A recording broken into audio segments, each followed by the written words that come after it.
Hello. Hello. Good day. Welcome to another week of this very professional podcast where we are greeting yet another new friend that we've never met before.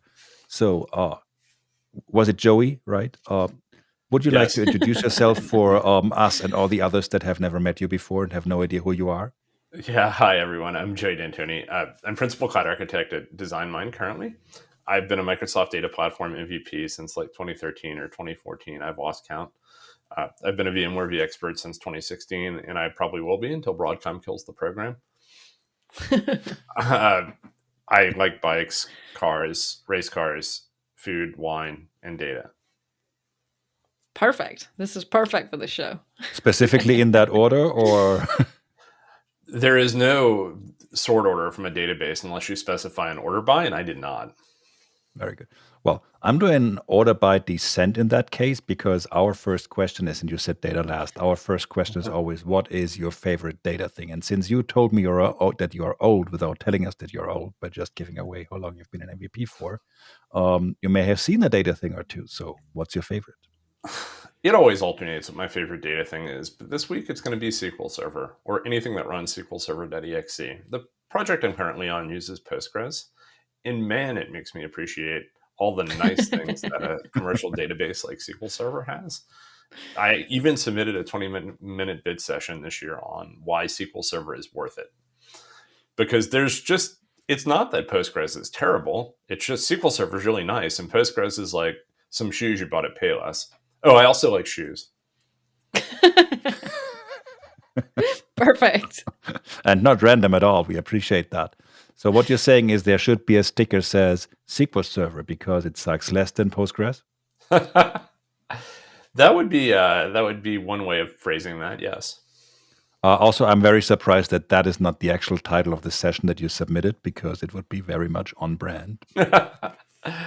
We can help with that change. I did do a session at Data Gremlin a couple of years ago called "Stop Doing Stupid Shit." That was pretty amazing. Yeah, that is the perfect conference for that kind of title. Don't put your privates on the internet, people. And by privates, I mean private keys. Unless you're getting paid adequately, but different discussion. Yeah. That's on a different channel. There's that. Only data. And leave your feet where they are, Jess. That's all I'm saying. That happened one time, man. And we needed the money, so I'm here. Kept the podcast running, you know. I got a follow-up question for you, Jess. So when you said Grillin is the perfect event for this, are you saying the folks running this event just don't care? No, they appreciate humor in titles more than some other more serious conferences, you know. Are you saying it's not a serious conference? You know, because I would agree to all of these statements. Conferences with sticks up various orifices. Perfect. Grillin is the perfect balance of serious conference topics with fun built in, right? We get all the knowledge, we get all the good sessions, but then we also have a great time. The beer helps. Well, I would add that we have one very, very big advantage at Grillin. That's that we are very much capacity constrained. So we don't have to please 2,000 people with what we're doing. So, and it's fewer people you can offend. It's true. Just because that backyard in Lingen is not going to grow any bigger. So, and we tried to move it somewhere else, and then we figured out, oh no, we can't because we don't have the budget. Well, I could recommend using your feet for this. I was going to say, it occurs to me that every single time we're circling back that we could do way more things if we had way more money. Yes, in so many different. If I had way more money, I wouldn't be on this podcast right now, to be honest. Cool, thank you. At least you're honest. Appreciate the I was going to say we appreciate the honesty, but please be less honest. Because sorry, I'd be on a bike ride in Spain or Australia or something. That's what I was just going to say. I feel like the reason you wouldn't be on this podcast is probably the answer to the next question, which is what your favorite non-data thing is. Well, I'm pretty sure he didn't say that because he wouldn't need the money that we're paying him, given how much we're paying him. So I mean, it is big podcast money. Like in the realms of podcast, I'm getting paid in the 97th percentile, so that's pretty good. We appreciate them. You're one of the top 3% podcast earners on this show. Is that what you say? It is my only top 3% number this year. But to answer Jess's next question, I think my favorite hobbies outside of data are probably cooking and bicycles. Probably tied at number one. I do a lot of both of those things, and they're pretty fun. I have 2 bicycles. I've owned probably 100 bicycles in my lifetime, but I have a giant road bike and a titanium Holland road bike that I've taken with me on my travels all around the world. I've ridden that bike. I did the math one time. It's like 20 something countries. Europe kind of doesn't count because like all the countries run. I rode through like 3 countries from Data Grillin in one day. So you're just counting Europe as one country, just to confirm? No, I'm not that American. I know what a kilometer is too. Perfect. Yeah. Whoa. Yeah. So. But yeah, so I've ridden that travel bike all over. It's pretty fun. But yeah, I love to ride. I like to cook. I like to make fancy things, but I also like to cook normal things too. I have seen that bike on many, many occasions. On probably 3 different continents. Yep. Yeah. Yeah, that's awesome. I brought That my bike and I, we go India. way I've never back. ridden it there.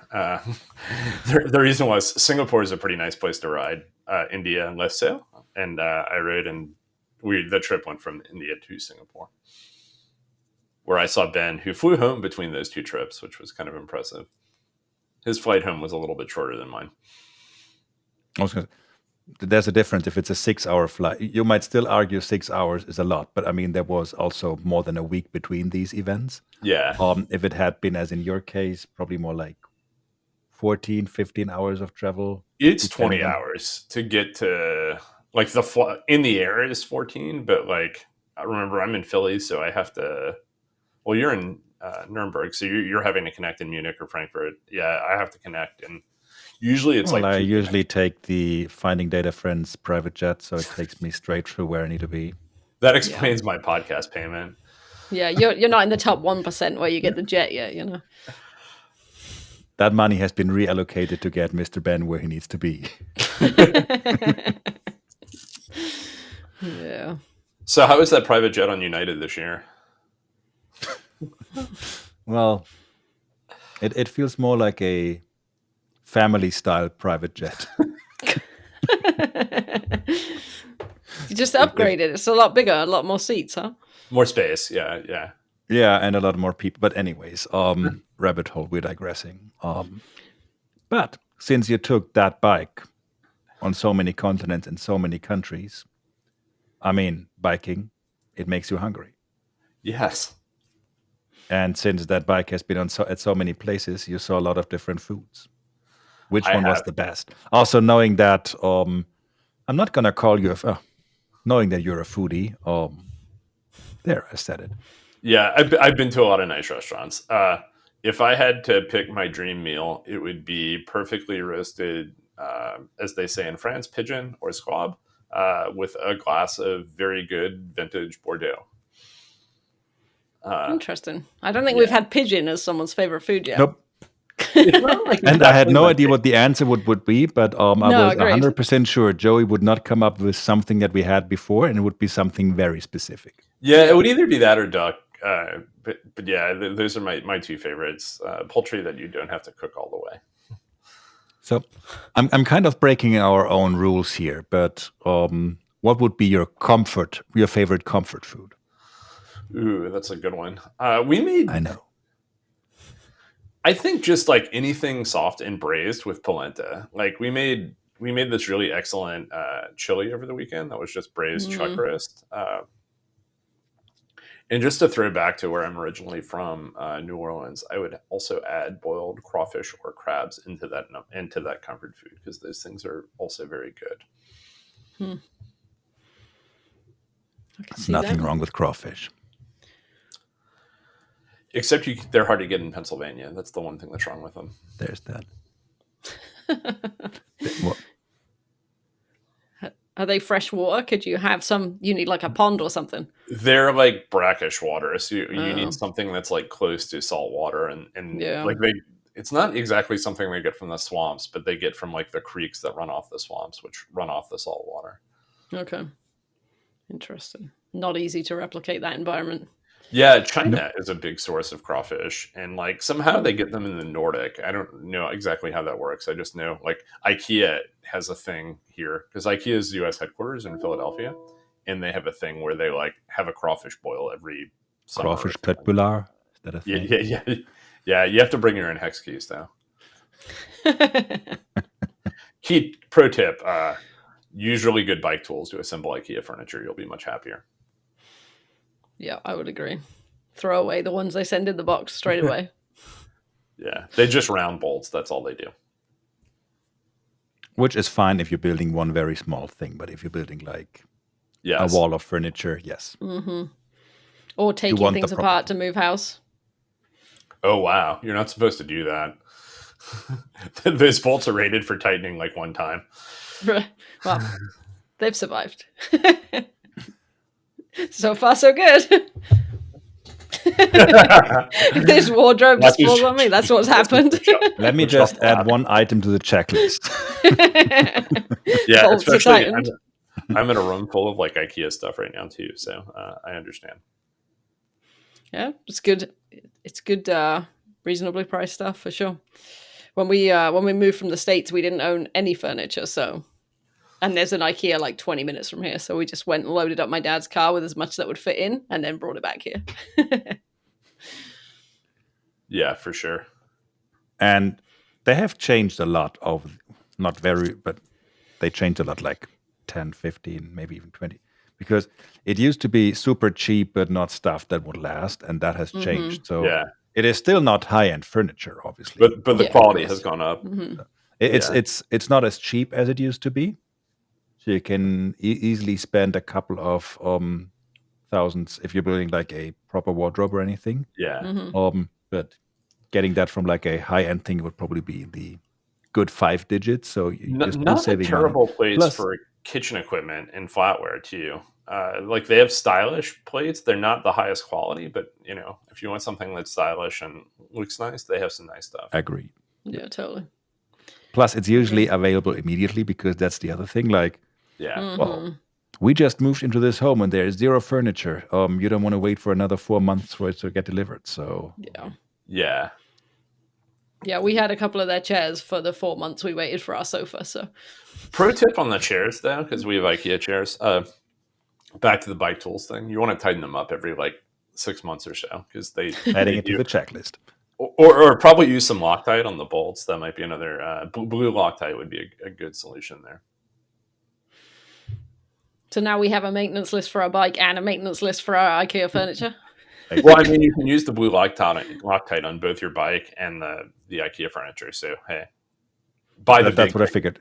You got one set of tools, but it's 2 different maintenance lists. So Yeah, precisely. if It's you want to like get having- Mr. Joey's template for the maintenance list, check In it the out. show having- notes. one set of databases or multiple databases on a server, and one set of Ola Halloran scripts. Multiple database. Are you using Fabric SQL for that, or is it something where you can do cross queries? What are we talking here? Well, Ben, you still haven't read my column on Fabric, so I need some feedback on that. I shall provide that. It is actually on my list before I finish up today. So, which is actually a perfect time. I'm going to do that right now, but I can't do that with you folks being here and the millions of people watching us. So, To the 15 jet. To the jet. To the jet. I mean, with the millions of people watching us, how else would Ben pay for the jet? So, To the bat jet. well, thank you. That was fun. Thank you for joining us. It wasn't Agreed. painful. Good. Perfect. I was going to say then we didn't do it right, but apparently this is just another good cop, bad cop situation here. Either way, thank you for joining us, Joey. Thank you, Thank Jess. you. Thank you, everyone, for watching. And we see you all next week with yet another friend. Bye. Bye, folks.